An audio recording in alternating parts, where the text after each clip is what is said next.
Democrats are trying to force the release of all Jeffrey Epstein-related files from the Department of Justice. This is Epstein's co-conspirator, Ghislaine Maxwell, has laid out a list of terms in exchange for congressional testimony. National correspondent Matt Galka has the latest from Washington.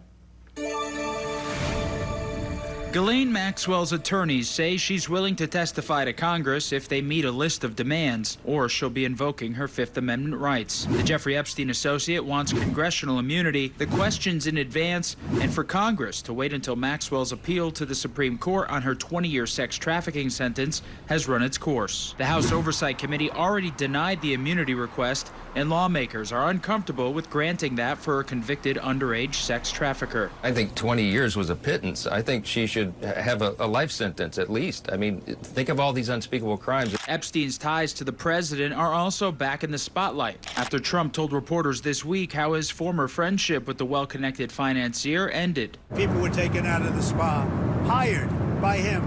In other words, gone. And other people would come and complain, this guy is taking people from the spa. I didn't know that. And then when I heard about it, I told him, I said, listen, we don't want you taking our people, whether it was spa or not spa. I don't want him taking people.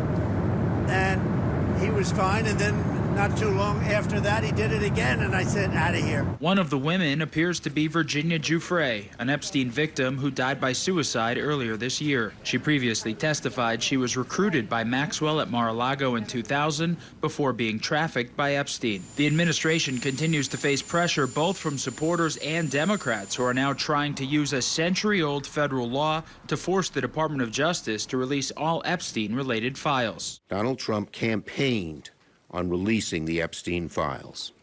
He broke that promise. The DOJ has cited public interest in the case in trying to get Epstein grand jury testimony unsealed. It's unclear what new information that might produce. A DOJ filing says only 2 law enforcement officers provided witness testimony and believes most victim testimony has been made public at trial already. Reporting in Washington, I'm Matt Galka.